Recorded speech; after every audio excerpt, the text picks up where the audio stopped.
Assalamualaikum warahmatullahi wabarakatuh. Perkenalkan, nama saya Khairul Firmansyah.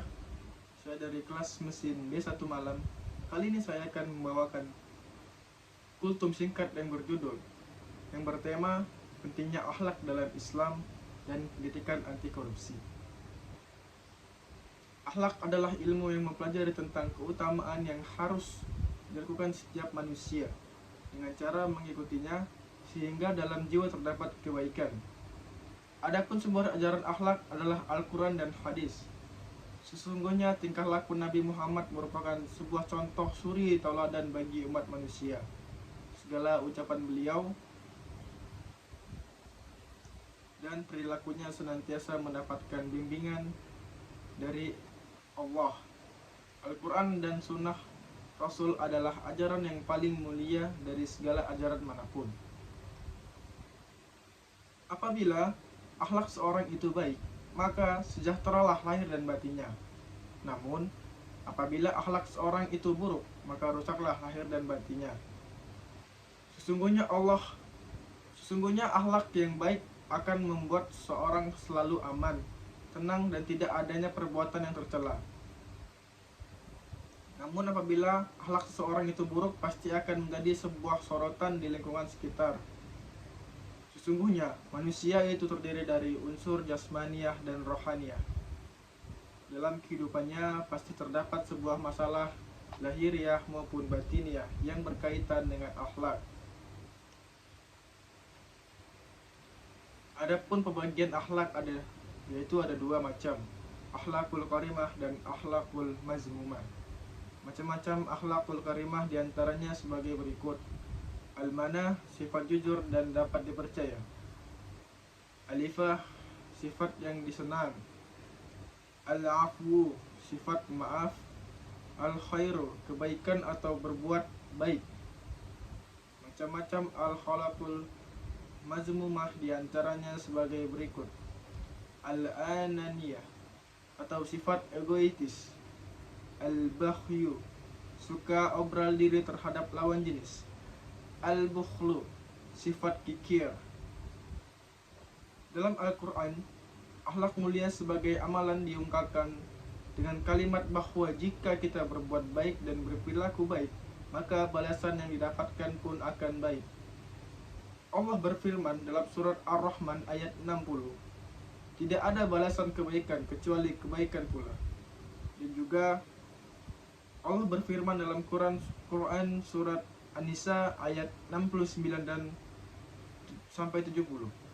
Dan barang siapa yang mentaati Allah dan Rasulnya, mereka itu akan bersama-sama dengan orang yang dianugerahi nikmat oleh Allah, yaitu nabi-nabi, para siddiqin, orang-orang yang mati syahid, dan orang-orang yang saleh, dan mereka itulah teman yang baik sebaiknya. Dan demikian itu adalah karunia dari Allah dan Allah cukup mengetahui. Dan ada pula hadis dari riwayat Abu Daud dan Imam Tirmizi yang berbunyi, tidak ada amalan melebihi berat timbangnya di hari kiamat dari akhlak yang baik. Hadis riwayat Abu Daud dan Tirmizi. Yang kedua, sesungguhnya orang-orang mukmin dengan akhlaknya dapat mencapai derajat orang-orang yang berpuasa dan melakukan sholat malam. Selanjutnya, pendidikan anti korupsi. Korupsi merupakan suatu perbuatan yang sangat keji. Bahkan korupsi dibilang sebanding dengan narkoba ataupun terorisme. Karena dampak dari perbuatan korupsi itu banyak merugikan orang banyak secara keseluruhan. Di Indonesia merupakan negara terkorup di dunia. Kita sebagai warga negara Indonesia harus demikian bagaimana caranya agar Indonesia bersih dengan yang namanya korupsi. Pendidikan anti korupsi ini sangat berkaitan dengan pendidikan moral dan nilai-nilai agama, karena dalam perbuatan korupsi sangatlah diharamkan. Dalam ayat-ayat Al-Quran dan juga hadis sudah diterangkan bahwasanya perbuatan korupsi adalah perbuatan yang sangat diharamkan dan dibenci oleh Allah Subhanahu wa taala. Dalam Al-Quran sendiri sudah dijelaskan tentang larangan untuk berbuat korupsi, di antaranya sebagai berikut. Dan janganlah kamu berdebat untuk membela orang-orang yang mengkhianati dirinya. Sesungguhnya Allah tidak menyukai orang-orang yang selalu berkhianat dan bergelimang dosa. Quran Surat An-Nisa ayat 107. Dan sesungguhnya Allah membela orang yang beriman. Sesungguh Allah tidak menyukai setiap orang yang berkhianat dan kufur nikmat. Quran Surat Al-Hajj ayat 38. Dan janganlah kamu makan harta di antara kamu dengan jalan yang batil. Dan janganlah kamu menyuap dengan harta itu kepada para hakim dengan maksud agar kamu dapat memakan sebagian harta orang lain itu dengan jalan dosa, padahal kamu mengetahuinya. Quran Surat Al-Baqarah ayat 108.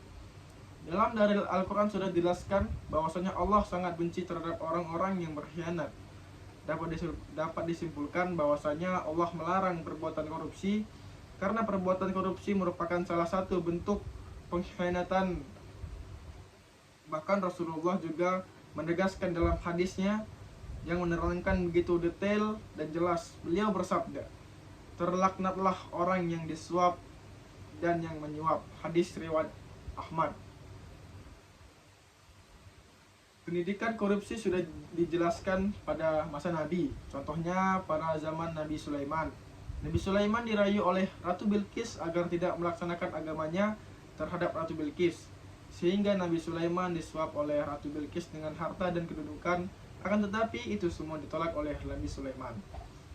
Terus pada zaman Nabi Muhammad disuap oleh Abu Thalib dengan harta, wanita, tahta, kedudukan, dan lain-lain, dengan syarat agar Nabi tidak lagi meneruskan dakwahnya. Akan tetapi semua itu ditolak oleh Rasul. Nabi-nabi kita terdahulu menerapkan apa yang diperintah Allah. Kenapa kita tidak bisa mencontohkan suri tauladan kita? Dengan mencontohkan itu semua, kita bisa memulai dari hal yang terkecil, seperti kita sholat tepat waktu, masuk kelas tepat waktu, tidak mencontek saat ujian, dan masih banyak hal-hal kecil agar kita belajar, diajarkan dan diterapkan, karena dalam pendidikan ini mengandung nilai-nilai moral dan agama. Karena sudah jelas bahwasanya Allah sangat melarang keras perbuatan korupsi. Rasul pun sudah mempertegas di dalam hadisnya. Dengan adanya pendidikan korupsi ini, mudah-mudahan dapat meminimalisir para koruptor yang tidak bertanggung jawab. Itu saja kultum singkat yang dapat saya sampaikan. Kurang lebihnya mohon maaf. Wabillahi taufiq wal hidayah. Wassalamualaikum warahmatullahi wabarakatuh.